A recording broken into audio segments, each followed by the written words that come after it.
Hello, and welcome to episode 2 of the Earache podcast. This time on, the special guest is Baz from the rock band Massive Wagons. Massive Wagons are a great band. If you don't know them, check them out. They've been on Earache for a couple of years now, released 2 albums. First one they released was Full Nelson back in 2018. Cool bit of history about this album. It's the first album from a Lancaster band to go in the UK top 40 album charts. It got number 16 in the end. And then the follow-up album, 2020, This Little Beauty, House of Noise, came out in July. This was a weird one to work on because we launched a pre-order back in March. First single and everything happened just as we were going into the first lockdown and all this shit was going off with the virus. So yeah, it was a weird one because the band couldn't play any gigs, couldn't do any installs. We were all working from home. So we talked a little bit about that in the chat and how that went. Didn't do too bad in the end though. Got number 9 in the chart, so it's official top 10 album, this one, which is pretty good. So yeah, hope you enjoy the chat. We talked about loads of different things, the new lockdown rules, what it's like playing socially distanced gigs to people who have to sit at tables. We talked a little bit about mental health and surviving the lockdown. We talked about the battle of the mural up in Lancaster and going up against the Lancaster City Council. And we also talked about Download Festival, which Massive Wagons have been added to the 2021 edition. So fingers crossed it actually happens. But yeah, hope you enjoy the chat. Make sure you subscribe to the channel if you do, and we'll see you again soon. Bye.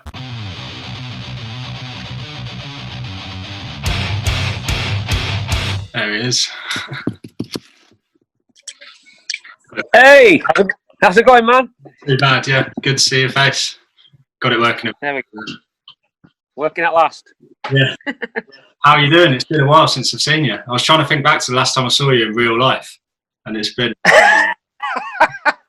Oh, man, it was probably... Fucking hell, fire.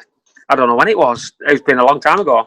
It could have been at a platform, was it? Yeah, it could have been, yeah. Yeah, God. So before this madness kicked off, obviously. Yeah, it was well before that, yeah. How are you doing anyway? Good? Yeah, not bad, to be honest, mate. Yeah, it's all a bit strange, isn't it? Just for... I mean, for the people watching this, me and Baz are recording this after the weekend when the UK has gone into our second national lockdown. Yeah. It's all a bit grim, really, isn't it? Especially with the, it getting darker early in the evening and it being freezing all the time now. It's all a bit. Yeah, it's you haven't even got like nice weather to sort of sit outside and just sort of think, well, we'll get through this. Now it's dark mornings and dark nights and like you said, crap weather, and it's just all a bit much, isn't it? Really? Yeah. Obviously, for people like yourself who are in bands, I mean, it must be. I mean, how are you getting by at the moment, not being able to really perform live properly like you used to? At first, as grim as it was all right.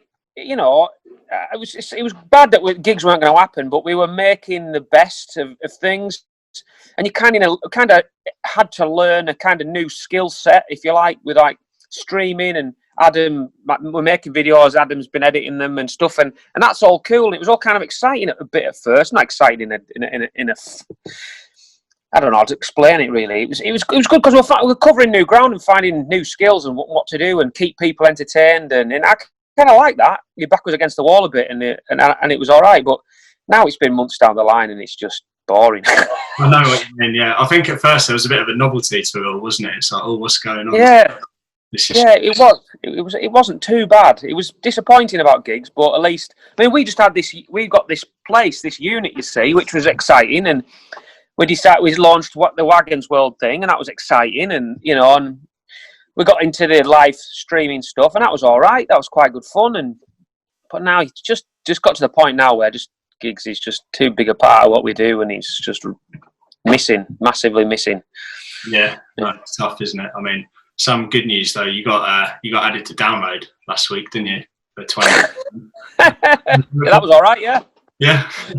That was all right. Yeah, that was pretty good. Yeah, no, nothing wrong with that. Yeah, amazing. Yeah, great. Hopefully that will actually go ahead, right? It's something to look forward to. I know. I hope so. And fair play to them. They've got. I've been looking at all the comments and everything. People saying this isn't going to happen, and they've been replying saying, have faith. We've got to hope for these. Hope these things happen and stay positive. Whatever. Book it. and see what happens. If it doesn't happen, it doesn't happen, does it? But at least it's we're keeping it all moving forward in a strange kind of way. Yeah, I guess that's it, isn't it? I mean, you've got to be optimistic. I think one of the hardest things for everyone right now is the fact that there isn't really like an end date on all this, is there? It's just sort of no one seems to know. I mean, we've got a month lockdown in the UK here, but who's to say it's not just going to be another month after that and another month after that, and it's just. Well, I said to our manager Terry when we were on about I said if you think back to when the first wave hit, and it's taken.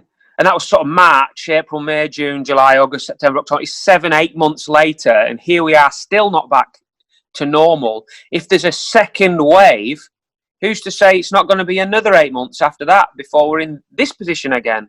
Yeah. So it could be another 12 months before gigs are even happening. So who knows? And nobody knows. This is the problem, isn't it? You try and feel your way. We've been trying to feel our way through it, looking at what the bigger bands are doing. Thinking, well, they probably are in touch with people that know more than us, so we'll sort of take their lead. And you're trying to book shows and book tours and be one step ahead of the game, but you can't be, can you? Because nobody really knows anything, do they? Yeah, that's it. And obviously, for people who don't know, there'll be a lot of Wagons fans watching. But you released your album House of Noise in July this year, and the way it fell was the whole campaign was done completely over lockdown, wasn't it? I think. Looking back, I think the first single, In It Together, from memory, it came out the week we all went into lockdown the first time in March, something like that. I know. I always remember because I wasn't working, we were just at home. There's a lot going through your mind, and all I could think was just take it one day at a time. And I'm thinking, is this the right thing? Is this a ridiculous thing to do? Or should we have waited? Or we wasted our time? We've done this album, we're dead proud of it, and it's, really happy with it. And are we just sort of throwing it to the dogs a bit, and it's just going to end up falling flat on its face? Yeah. Because we didn't know, but it turns out it was probably the stroke of genius, really. Yeah, it seemed to work, didn't it? I mean, we got in the charts, but yeah. I think obviously the album was written before all this started, but in a strange kind of way, for me anyway, it seemed to soundtrack the whole thing. Because I remember that feeling early on, the feeling of, come on, we're all in this together, let's pull together. That was the first single, obviously, wasn't it? In It Together. And, I don't know, at the time we were thinking this might be a few weeks, we'll stick it out. And then I think the single after that was House of Noise, which is getting to me, I don't know, the lyrics make you feel like you're not so much in it together anymore at this point. You're sort of starting to lose a little bit. It did, didn't it? Yeah, it was. It was very strange how it kind of followed people's emotions a bit, really, didn't it? It did. In Together was a song we've had for ages. I wouldn't mind. It's been in the set. It's been in the set for half of last year, I would say. Yeah. And it was always a song that we always really liked, but because it wasn't on an album, nobody really knew it. But it was in the live set. So we were always like, well, where should we put it? And we'd play it, and it'd go down all right. And then it just seems to have taken on a life of its own, but we've never got to play it again. So when we go back to playing gigs, everyone's going to instantly know it, and it's going to be this song that's twice as big as it was when we played it before, which is going to be a bit crazy. Yeah, it's definitely a fan favourite, isn't it? It's like an anthem for pulling together. Yeah. I don't know. There's other parts of the album where I feel like soundtrack it sort of even more right now. Like one of my favourite songs is "Sad Sad Song," and obviously that's the one about having a panic attack in Tesco's, right? It's actually Aldi, but nothing rhymes with Aldi, so yeah, fair enough. But I feel like that one plays into more like, I don't know, the general sort of mood around the place now, and like we were saying with the dark winter approaching and. Well, that song. To be honest, that's probably one of my favourites off the album. Yeah, quite honest with you, I think it's great. And we nearly never recorded it because it was in a strange key, and I couldn't sing it. I couldn't decide how to sing it, and it was all a bit lame. And we went to the studio with it, and Chris Clancy said, "We'll play it and we'll work on it," because we had a little bit of time. The beauty of that place was you could practice. There was a practice room, so he could write music there. So we worked on it, and he said, "Yeah, let's record it." And it came out as it did, and I think it's. I love it. I think it's a great tune. Yeah. Does that come from a true place? That song? Then did you actually have a panic attack in? Oh yeah, absolutely. Yeah, I'd never always write things about stuff that's happened. I don't really. I don't take it on other albums. Find making stuff up or writing stuff that hasn't happened to me or hasn't been about a situation I've been in. I always find it a bit lame. You know, I'd like to write about things I can relate. I can honestly talk about. You know. Yeah. And I think people relate to that more when they hear your songs. They know that. You know. Yeah, I think so. Definitely, it sounds like real. Like I can tell it's come from a real place. Yeah, definitely. Sort of about mental health and stuff like that, which I think is something that at the moment, you know, I mean, it's a problem anyway, but right now with the amount of people, you know, out of work and everything that's going on, I think it's obviously an issue with loads of people. Yeah, I think it affects more people than you realise. There are people. I mean, it affects people that don't talk about it, you know, which is the worst side of it, I suppose. You do get people that talk about it, and that's good, and seek help. But it's the people that don't admit it and don't talk about it. That's the issue, isn't it? They sort of suck it all up and man up about it. It can become a real problem, can't it? You know. That's it. I think there's definitely a stigma about, you know, admitting to things like that. People almost sort of, I don't know, ashamed of it or something, which is silly, really, isn't it, when you say it? So, yeah, definitely. Yeah, well, yeah, he is. Yeah, but you know, that's sort of the British way, isn't it? You sort of, you just sort of crack on with it, really. Well, I mean, to be honest, that's part of the reason for wanting to do these kind of little video chats and things. It's just so I can like chat to a friendly face once a week, you know, someone new that isn't people from work or, you know, my girlfriend. I'm really missing that just social interaction at the moment, you know, not being able to go to a pub, not being able to go to gigs and stuff like that. It's kind of a big hole, isn't there, where you just take when we played a social distance couple of nights in Blackpool a few weeks ago. Yeah, and it was strange. It was very strange. But afterwards, the amount of people that were just so overjoyed at just being able to just see it again, or to just do it. They were like, there was one guy said, I've been going to gigs with my mate for 45 years now, and this is the first gig this year we've been to, and we've never been a year in 40 years I haven't been to a gig, you know. And he's like, I'm just thanks so much for putting this on, and just so happy that we got to just come out. It just means so much to people, and you don't realise you take it for granted a little bit that you can just go to the pub and watch the band, and when it doesn't happen, you forget you don't realise what it means to you and what a part it plays in your life till it's gone, do you? Yeah, exactly. I mean, obviously, you go to a lot of gigs being in the band. I go to a lot of gigs as well, and you do. I remember looking back, you do take it for granted, and sometimes now and then it can feel like a bit of a chore, like, oh, you know, it's freezing, I've got to go out tonight. Yeah. But now it's like, God, I'll do anything for just a bit of live music, please. Well, it's such a crazy notion to think that this would ever be in jeopardy. You wouldn't imagine. You wouldn't never in our lifetimes would you ever think you wouldn't be able to leave the house. I mean, it's not like saying, you know, some things you would realise you take for granted, but just being able to leave your house is such a basic thing. You never think that's ever going to go anywhere, do you? I know. Yeah, it's like we've slipped into some strange parallel universe, isn't it? Where everything's just a bit weird and different. Yeah, it's just fucking crazy, isn't it?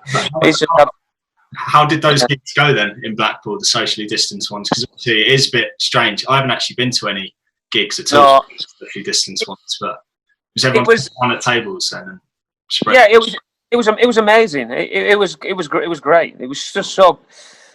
It was odd and great in equal measure. Really, you weren't really allowed to interact with the audience. I couldn't encourage them to sort of. Everybody had to sit down for a start. You can't get them to do anything, so that's kind of half the act gone, isn't it?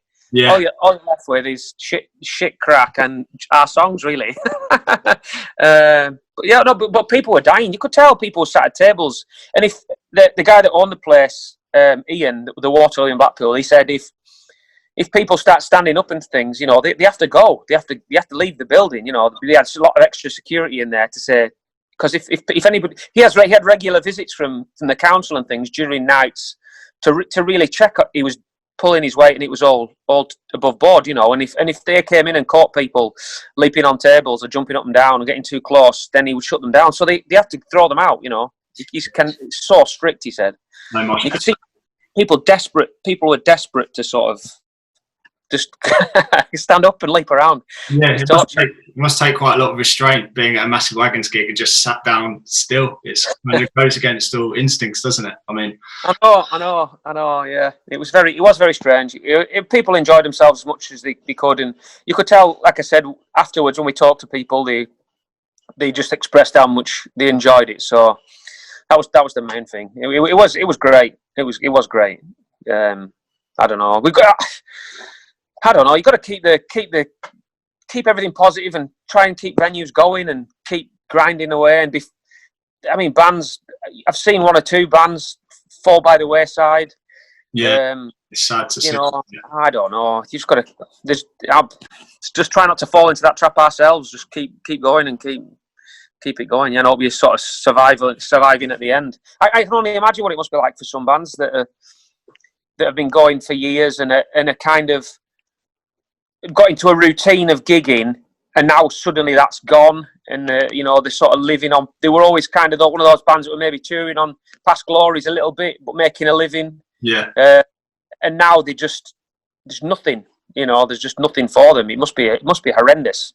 You know? I mean, I can't even imagine. I mean, because I think from your situation as well, obviously you've been working at Massive Wagons for, was it 10 years now? You've been going as a band, but it's only really in the last 2-3 years where you suddenly sort of made it to a place where you can actually start living off the band, right? And that is your main career. Because am I right to say that about a year ago, you quit your main job, didn't you, to focus full time on the band?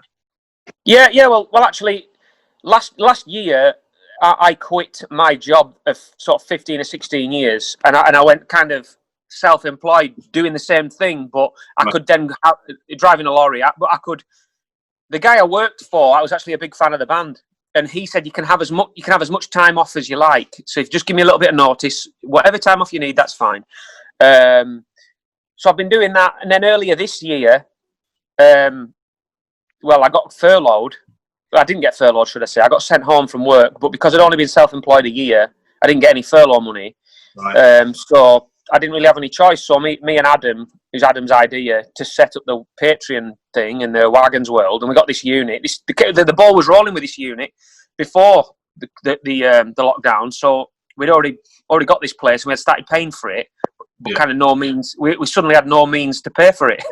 So me and Adam both quit our jobs completely, and we just do the Patreon thing full time, and creating content and doing live streams and just stuff like that, and just thinking on your feet a little bit, really. And it's tough. I've never been self-employed before. Never had a boss, never not had a boss before. It's exciting, and it's a dream come true, really. I'm doing the band full time, so I can't really complain. Yeah, just obviously unfortunate not being able to do the gigs, but I've seen you're doing loads and loads of video content every week, and we are. I mean, it's great. Yeah, I mean, we're having to sort of learn all the time. It's especially Adam, like he does all the editing. Yeah. Because we want the videos to look good, and give people paying a subscription to the site, and you want to give them something quality, but doing this full time, we have full days to work on that, so that's good. We've got the fan base there, and we've got the time now, so we can make it really worthwhile, something worthwhile if you're into that, Yeah, and that's it, and you're all in on this as well, aren't you? As a family, because some people watching might not know, but the Massive Wagons manager is your wife Terry. That's right, isn't it? Yeah, that's right. Yeah, my other half. Not married yet, but got you in it. But nice one, Tom. Yes. So, obviously, Terry has a whole management roster with lots of other bands as well, and so I can imagine, you've had to think on your feet, like trying to adapt to this when they can't play live. And I mean, what advice would you give to other bands, sort of your level and maybe a bit lower, and how to get through this? I mean, we're very lucky. We're very lucky in the fact that we have Terry. I mean, since Terry started managing us, she's got a vested interest in this band, because, like you said, it has to work because it puts food on the table for us both. So we're lucky that way. But I would say all bands to get through the next year, I don't know. All bands are in different situations. Just have faith and keep going. And if it means that much to you, you'll make it work. You make it work. I don't know. Yeah. That's it. Yeah. Just survive. Just survive. You got to remember as well that it might seem bad for you, but it's every band's in the same situation. Really, we're all in limbo. You're not losing any ground, really. That's true. The only thing you can do is gain ground, really, because we're all losing ground all the time. So the only thing you can do is to pick up ground by being creative or thinking on your feet or creating content or doing other things, or I don't know. Just you've got to survive, because at the end of this, if you don't, well, then that could be. You're seeing bands fall by the wayside all the time. Yeah. Only the other day, I saw a band we've played with a few times. A great band of kind of two of the band members have left, the key members, and it's sad. You know, thinking what a great band they were. Yeah. I don't know what that was down to, but. And the same, like you said, with venues and festivals and things like that. You know, we're just hoping that they're going to survive all this, and we're not going to come out of this pandemic world and all the venues are boarded up and there's nowhere to play. I know, it's a frightening. And again, like there's as much as the bands need to survive, as we know that all the crew and all the infrastructure needs to survive. Everything needs to survive. We all need to get paid. You need to survive. The record label, you know, the venues, everybody. Yeah. You know, it all ties in, doesn't it? Photographers, people who make beer, you know, it all adds to the same thing, doesn't it, really? Yeah, that's it. It's really sad. I do just feel really horrible for everyone who has lost their job during this time, because it's just, you know, it's through no fault of their own. Loads of people have been working themselves up for years to get in a position, and then some rugs just pulled from underneath them. So I think, like you said, we just got to stay positive and think that there's a light at the end of the tunnel, really, and just hopefully just imagine that first proper gig back where Baz bounds on stage to a packed up and everyone's shit. I mean, I keep fantasizing about festivals next year and just getting back into the field with thousands of people, and hoping that's ahead, because I don't know. There's nothing. There are no clues, are there? There's no clues to how it's going or how it's going to sort of shape up or anything, is there? You just. I don't think a nation would never been in the dark so much about anything ever. It's just can't figure it out where it's going to go or what's going to happen or what. It's just it does feel hard work. Apocalyptic, doesn't it? 2020 with everything that's it does feel a bit like that. Yeah. I don't know what to say. I mean, as much of the lockdown thing at first was, like I said, it was a bit of a obviously the situation around the world's not a novelty, but to me personally, it was like, all right, this could be a good. We'll work this to our own advantage here. We can work on some other stuff. We can write an album. We've got plenty of time. We can do lots of practicing, and then, like I say, it's been all right. It's been all right for sort of 5 months, but now it's just a slog, and you just feel like, I don't know, just when's it going to end? I don't know. That's it. Well, I think, like I said, you just got to try and look forward to them hopefully happening next summer and getting back to festivals, because obviously Wagons have played a lot of major festivals now. I said before, you've just been announced for Download 21, but you played Download last year as well, didn't you? In the 2018 it was. 2018. Oh, yeah. Sort of lost track of time, it seems. Even last summer seems like 10 years ago. 2018. But yeah, I remember that set so well, because it was in the for people who know Download, it was in the tent at the top of the hill opposite the main stage. And yeah, it was just absolutely rammed out the whole time, and a celebration of Wagons, I thought, and you know, balloons flying through the air for Billy Balloonhead, and well, that was something else. That gig was just, as a band. I remember, must have been 3 or 4 years before that, maybe longer. Talking to Adam, we played a gig. The place called the Diamond. I can't remember where it was, somewhere in the Midlands, somewhere, Nottingham, that area. And I remember talking to Adam about Download, and I was just like, we'll never play Download. We will never, ever play Download, mate. It ain't going to happen. Yeah. We played so many great big festivals, but Download is like, it's the one. For some reason, it's the one all the bands want to play, and it just didn't disappoint. It was just amazing. Is that your favourite festival to play then, do you reckon? Or What other highlights have you got? Definitely it was a career highlight so far because you build it up so much. It's like it's got a real. It's all right playing the big rock festivals, but they're very much to the rock and metal crowd. Whereas Download always seemed to have a bit more of a commercial edge. Do you know what I mean? It was always a bit bigger. It was a bit more well known, and it was like, you've got to be the real cream of the crop to get picked to play there. Yeah. And it was hard work to get on the radar of something like that because everybody wants to play it, and to finally get on the radar, the Download guys was like, wow, how the hell has this happened? Yeah. Yeah, it was.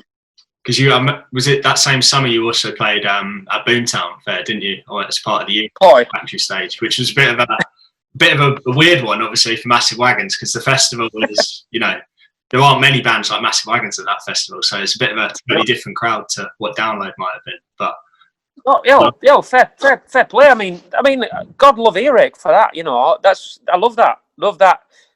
What we said when we signed with Earache, what we liked was the boldness of you just do what you don't care. You just do these strange things that don't kind of conform and fit.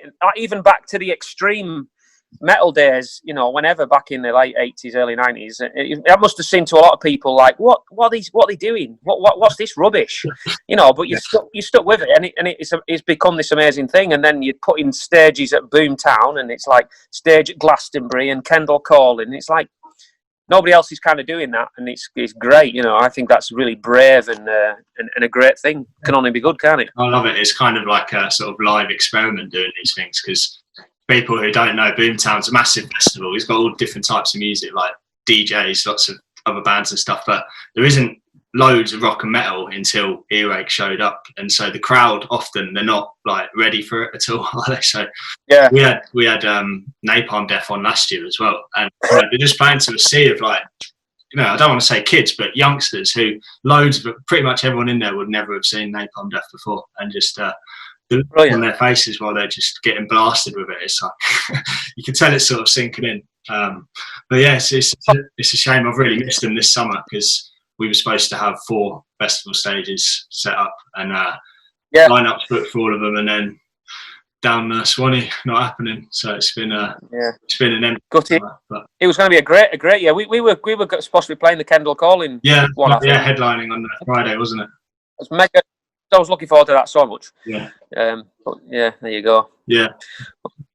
Because we were talking about like career highlights. I'm guessing another career highlight might have been when you toured with Lynyrd Skynyrd and played those massive arenas. Was that last summer or was that summer before? Go on, now you're asking. Last summer, yeah. Yeah. The voice of Adam there. Yeah, last summer. Yeah, that was. That was crazy. I could get used to doing that, definitely. Yeah, because you played Wembley Arena, didn't you? So it must be quite a feeling to walk on stage, at Wembley. The weirdest feeling. Oh, it was amazing. Well, I did the whole Good Evening Wembley thing because you've got to do that anyway. If you play you can't not say that. The most mind blowing moment was when I've never been to the Hydro in Glasgow before, and then we walked into that place because it's quite a new building and it's really swanky, really posh, and walked into the main arena from behind the stage when they're still assembling the stage and all the crew and all the riggers are there and all that. It's just like, what are we doing here? What? And it was booked us for this. Guys at all? Oh. Yeah. We spoke to. We kind of spoke to them. We kind of stayed out of everyone's way. Really, that's what we do. We kind of speak when you're spoken to, and we spoke to them individually on different days. Really, we were kind of all big fans of a band called Blackfoot, like a southern rock band from back in the day. And Ricky Medlock, who plays guitar in Skynyrd, was the singer in guitar player in Blackfoot. And so to meet that guy was a big deal. Yeah, they were great. And then the Quo guys as well, Status Quo with the main support. We didn't really meet Francis, to be honest, but we met all the rest of them, and they were all sound. Great guys. Yeah, it was brilliant. And their Quo's crew were amazing. bunch of fellas. Yeah. Yeah, I wish I could have come to them, but I think the bad luck thing was it fell exactly on Glastonbury weekend, didn't it? So I did, yeah, it did, yeah. I remember now, yeah. Great. Yeah. To be backstage at Wembley Arena watching side of stage. You've come a long way, haven't you? It's like I think it's an amazing story, Wagons, really. I mean, I've worked at Earache not that long, it's been 7 years now, but there's not many bands where I've seen sort of go on a trajectory like you have, where, you know, in the space of just a few years, you've gone from where you were then to releasing 2 albums, both of them going in the charts, you know, and playing literally Wembley Arena. It's kind of a mad. Yeah, it's crazy. I'll agree. The more has happened in the last 2 years than the last sort of 12, 11 years for the band. You know. Yeah. It's just. Yeah, it's been amazing. It's been amazing. Absolutely incredible. I mean, the other thing is the classic rock. I mean, I was a reader of classic rock magazine before I was even in the band, so I always subscribed to it. Yeah. And then I always dreamed of just having the band name in one of the adverts at the back, you know. And over the last 2 years, we've gone from having a little piece to having 2 6-page spreads in the magazine, which is absolutely blown my mind completely, you know. So big love to them guys, and just amazing that. Yeah, it's always cool when it's something like you said. It's something that you used to read before even the band. Yeah. Suddenly you're reading about yourself in it. It must be like pinch. I know. It's very strange. I mean, and those things are around forever. You know, you can always pick the magazine up and have a look, and it's just always there. It's something you keep and show to your kids and go, "Look, this is what I did." You know, before I became old and boring. You know, I was in magazines and stuff. just this. Well, I love it. That's great. It's really cool. Yeah, it's crazy, and I mean, it is. Yeah, I was talking to somebody the other day about House of Noise. Yeah. And how strange it is that like Full Nelson when that came out, because we were so keen and things were going so well, we gigged that album for a couple of years solid, and it was so relevant for so long. As House of Noise, although it's the lead up to the release was in your face and it was everywhere, and then we got the chart position. Because we can't play any songs, it's not fallen off the radar, but it's hard to keep it in people's faces a bit, because you know we can't play any of the damn songs. And chances are, if we write another album, by the time we start touring again, we'll be playing songs off the next album before we've played half of the songs off this album, and some of them might never get played. So that's it, yeah. Because the normal cycle of a band would be, you know, release album, tour the album, release the next album. But you know, not having the chance to play it live and tour it, it's kind of like you said, you have to think outside the box a little bit, don't you, about what you do? But keep listening to it. Yeah, it's strange. Well, we started writing the next one, so we got 2.5 songs done. So yeah. It's good, and this unit place that we've got is like an industrial unit. We've kitted it all out. We practice here, do all our merch here, do everything here, and it's so good. Just such a great environment to come and write songs in. Just leave all our gears set up here exactly how we want it, exactly how we need it. We've got our own PA, everything. It's just amazing. Yeah, it just makes life so much better. It's good having your own space to do something like that. It's kind of a different level. But I only recently took my work computer home, so since March I've basically been working off my laptop. Just on my lap on the sofa, and I decided like I need to set up a proper, make it feel a bit more like a work environment. So I'm just in our little attic room now. I've set up a table and computer, and it does feel a lot better and just easier to try and get stuff. Yeah, definitely. You need a sense of. It might sound great, I imagine, to go home and work on your sofa, but you need a sense of organisation, don't you? And like a sense of work ethic. To get things done. Having a divide between like where you work and where you don't work. Like before, I'd just close the laptop at 6 o'clock and be like, and not even move, just be like, right, I'm in the same room. But now I go downstairs and it feels like I've left work and now I've got home. I've even started like in the morning doing a little fake commute to work. So I'll just go out and walk the dog for 20 minutes. Run in a circle and come back home to make it feel like I've sort of, left the house. You've gone somewhere, get on the bus, drive around and then come back again. Yeah, exactly. But your unit's in Lancaster, right?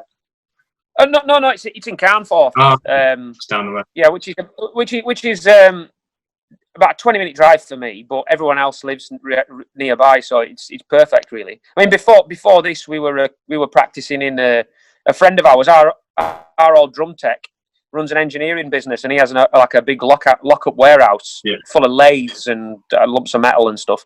And we were rehearsing in there, and it was freezing cold, and it wasn't our space. And as great as it was, it's just not good enough, you know. Yeah. And a band that, you know, we want to get better, and we want to take this more seriously. So we run it more like means we can run it a lot more organised here, you know, and it just makes such a difference. So, we got heating in the new place. Oh, heating, yeah. Oh, yeah, we've got heating. Got that. Oh, lovely. Yeah, I thought you were just wearing a vest top. I'm freezing over it. Really cold in this top room. But no, I mean, being from Lancaster, it's cool because I think one thing I've noticed as well with Massive Wagons fan base is that they're like fiercely loyal. It's almost like you're a football team or something, and everyone's like, you know, Wagons till I die kind of thing, and just really proud, especially local people from Lancaster. They seem to really want to, you know, champion you as because you're from. Yeah, it's a cool thing. It's one of them places. It's one of them places. It's kind of it's a city, but it's not too big that you don't kind of know everybody. You know a lot of people. It's and it's one of those places. It's not massive that it's not so massive that it's on the map, but people are proud of where they're from, because it isn't massive, and they like to put it on the map, and it's good to put the place on the map, you know, a place like that. And yeah, people from Lancaster are great. That mural is a sign of that, you know. There was a lot of people had no idea who we were, but as soon as the council wanted to take the mural down, everybody was up against it, you know, saying, leave it there, these guys are great, it's brilliant, you know, great mural. Yeah, I wanted to ask you about the story of the mural, because loads of people watching this won't know, but if you go up to Lancaster now to this day, it's on China Street, isn't it, the pub? Yeah, that's it. The side of that pub, there's a huge mural of Massive Wagons' album Full Nelson, the one that came out in 2018. But there's a bit more of a story behind it, isn't there, where I think it was an idea that we'd had floating around for a while, but just never had the right time to use it. And that was it. We saw that Wagons artwork for Full Nelson. It just looks like it looks like it'd be great blown up on a wall, really big. It's funny because recently there's a page on Facebook, and I found it completely by accident. It's a page on Facebook about people that go around photographing genuine old adverts off the sides of buildings, you know, from like back during the war, like soap or cobblers or whatever. You see them sometimes in cities and towns, don't you? You see them the faded artwork of the old adverts on sides of buildings. And somebody had taken a picture of that of the Full Nelson thing and posted it in that group and said, "Wow, look at this one! Look at this I found! This is the best one I've ever seen. This is amazing! Look at condition it's in! It's in incredible condition! This is wonderful!" And all these people were going, "It's incredible! Where is it? Oh, it's in Lancaster." And then somebody piped up and said, "No, it's not. It's not old. It's not been there very long. It's an album cover." Yeah, because it does look that kind of old school, like it could have been there for a while, doesn't it? It's got. Yeah. I think that's why people like it. People, like I said, on the forum in Lancaster on Facebook about the mural getting taken down. So many people had never heard of us, but they'd seen the painting and they were like, "I don't care. Don't take it down. It looks brilliant. You know, we really like it. It's just adds to the city, and it's on the one-way system." I remember Digby said to us, think of somewhere where we might be able to do it. And I racked my brains. I couldn't think of anywhere. And then one day I came round Lancaster and I stopped at there's some traffic lights, and I stopped at the traffic lights, and they'd knocked the building down next door to the pub, the pub that we play in all the time. And it was just staring me in the face. I was like, "It's there. Yeah. It's the cable end of the building. It has to go there." And God love the people that owned it at the time. They were like, "Yeah, no worries." Brilliant. And the way it works out, we didn't obviously plan it this way, but we took a bit of a liberty, really, because it's one of those things where it's like, if you ask for permission, you're more than likely going to get told no. So it's one of these things where just do it and then beg for forgiveness later rather than never do it. But the thing was, I mean, the people, they don't have the pub anymore. They sold up and left. Debbie and Kevin, but they owned the building. They lived there. So I mean, we asked them. I mean, as far as I was concerned, that was their house, and they said it's fine. So didn't really see a problem. Didn't really see a problem with it. But it was just, I think it was just basically because somebody from the council had seen it and thought, well, it's an advert, and you can't put an advert up without permission. So take it down, basically. Something along those lines, anyway. Yeah, and it backfired a bit for them as well, didn't it? Because I don't know, I remember talking to the council afterwards and just trying to explain, like, these are the reasons we've done it. We're trying to put your city on the map in a way, and you know, Lancaster as a council should be behind something like this. These are one of your own. These are, you know, sons of Lancaster. They're going to go in the top 40, but you're trying to get rid of the mural. So can you leave it up, please? And then in a strange turn of events, that was the best thing they could have done. Yeah, because then loads of press happened out of it. I think it was exactly. 8,000 signatures on the petition to leave it. I mean, what's he called? I remember what's he called from Public Edit. Shared it on Twitter. That's right, Chuck D, yeah. Chuck D shared it. I photoshopped your face onto Chuck D doing Fight the Power, I think. That's it, yeah. I think he might. I mean, I ended up on Radio Lancashire, and it was in the paper, and yeah, brilliant. It was the best thing that could have happened to that thing, to be honest. That Radio Lancashire thing was funny. I think I'll put that on YouTube. I'll put it in the description afterwards. But it was with was it Graham Liver? I think his name was. Oh yeah, Graham Liver, yeah. But he sort of had it in for you for the start. It sounded like, I don't know. He didn't cut your jib. He's a bit of a smart ass. He's not daft. He will sort of play you off.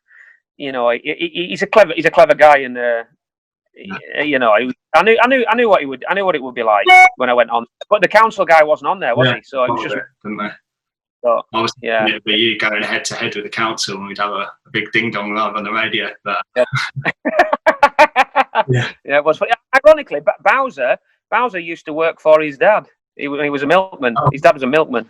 Small town. So yeah, I was going to bring it up, but I never got the chance. Yeah, and obviously it's still there to this day, the mural. And I've seen recently that they recently put lights in as well, so it's lit up at night.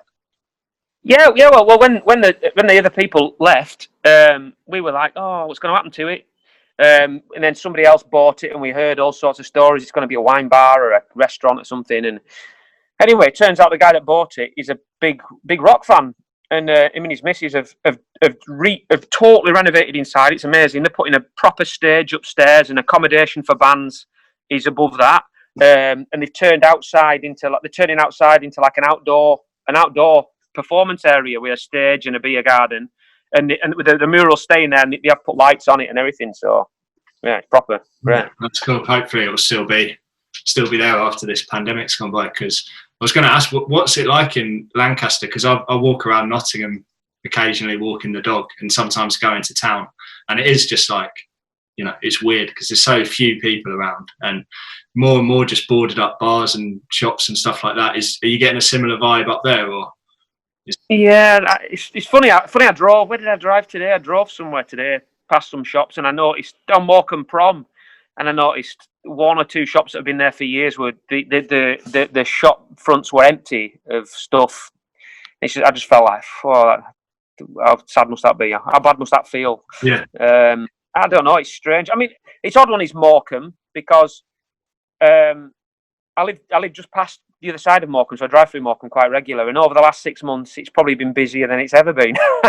It's been absolutely insane. Yeah. As soon as people get the green light to go out of their houses, they want to go to the beach. You know. Oh yeah, cool.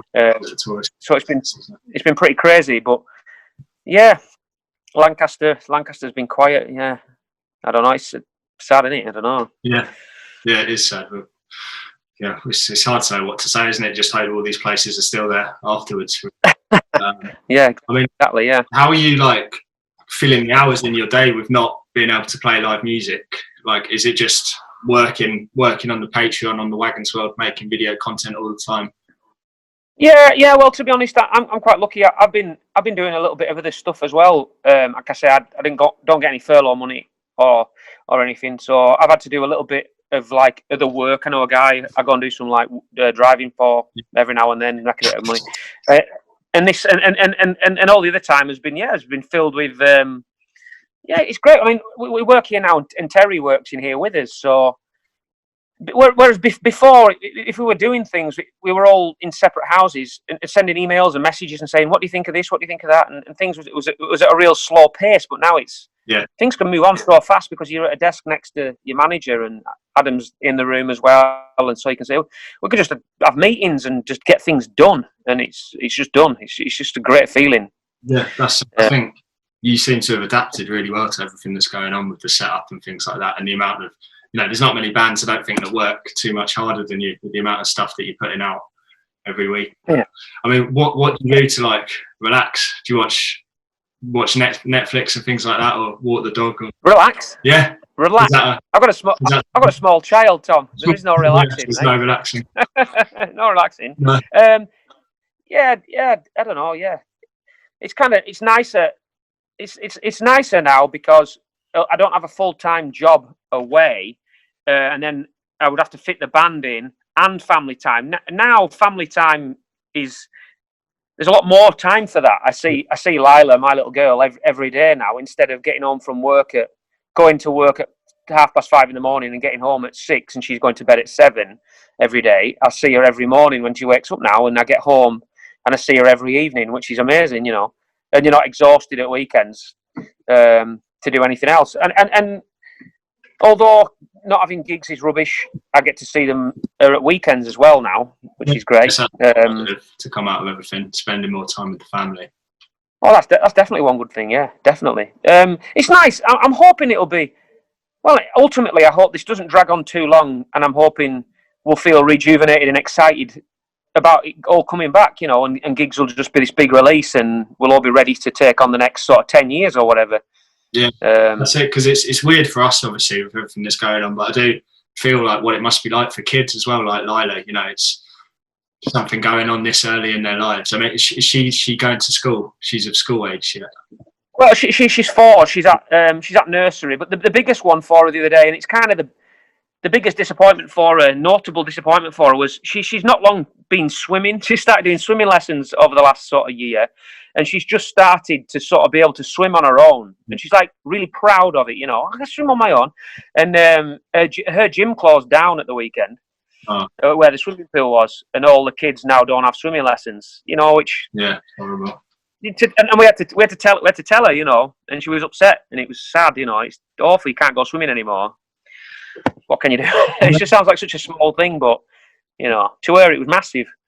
That's it. It must be for the little ones to understand. It's like, no, you can't see your friends anymore. And I know the schools are staying open for this lockdown, but obviously they were closed back in March through June or something. It's a big disruption. She is funny. There's no pulling the wool over their eyes. She says all the time. She said to me this morning, how much she hates this coronavirus, and she asked me if I hated it. Do you hate it, Daddy? Yeah. She said I want to punch it in the face. I want to punch the corona in the face. I was like, yeah, good. We all do. Yeah. No. Well, hopefully it will be sorted out soon, and we can. I'm looking forward to the day when I can finally see Massive Wagons back on the stage again, and not in a social distance venue either. Like, I know it's good to do that in the meantime, but for me, I don't know, especially with our type of music, like rock and heavier music, you need to sort of move about, don't you, and throw yourself against other people and be in a crowd. It's kind of it's part you can't. There's no taking your seat, is there, or standing away from other people. It's all about the atmosphere, isn't it? That's what makes the show, is the atmosphere. Yeah. Rules and regulations don't apply, do they, in that environment like that? It just doesn't work.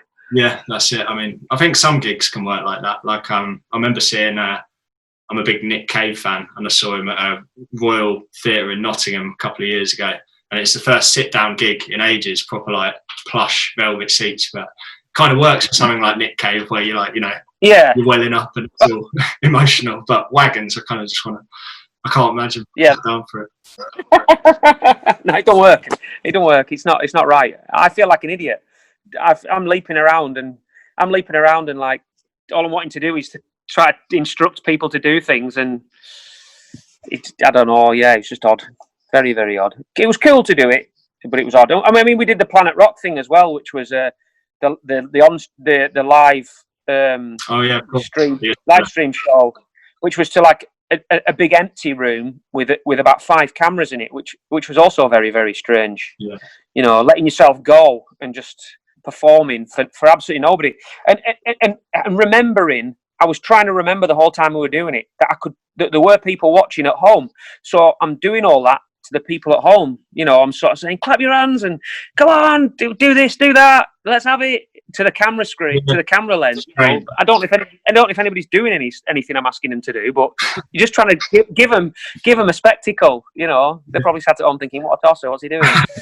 No, I thought it was really good. I love that show. Yeah, I'm looking forward to seeing more of them. But I'll let you go, Baz. Thanks for doing this. But is there anything you want to promote before we go? Where should people go to check out the Patreon and new video content? Yeah, we've got the it's called Wagons World, and the platform is it's called Patreon. Yeah, and there's you can sign up for I think the lowest tier is like £5 a month.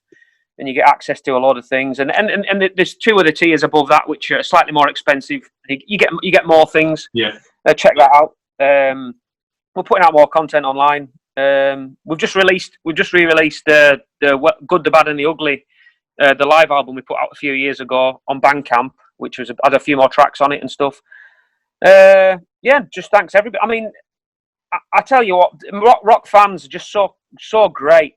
We've never had so many merch orders in my life. It's crazy. People supporting the band that way, buying T-shirts and stuff. It's absolutely insane. I think rock is great at that. Like you said, like you need to support these bands that you love in a normal world, and you'd normally do that by going to see them live, picking up a T-shirt now and then, a record. But now you can't see them live, so you have to support them in some way. So. Yeah. For the Patreon. Just an amazing bunch of people. It's great. All that stuff, it really can make a difference, can't it? And it just means that once this is all blown over, bands will still be around to pick up where they left from, rather than like you say, bands going by the wayside. So. Yeah, exactly. Yeah. We've just got to keep at it and hope for the best, and hope we're still here when it's all over and. We can get back to it. Yeah, exactly. And everyone watching, make sure you listen to House of Noise, the new album. It's on Spotify. Pick up the vinyl from earache.com/wagons. But nice one, Baz. It's been really cool to talk to you. Speak to you again soon, yeah? Cheers, Tom. Take care, buddy. See you later. Bye. See you later, mate.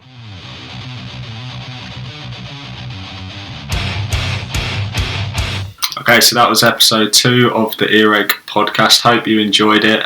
Make sure you subscribe to the channel, like the video, drop a comment below, and go listen to this album. You can pick up the vinyl from the Earache web store, or it's on Spotify, iTunes, all the usual places. Thanks for watching. See you later. Bye.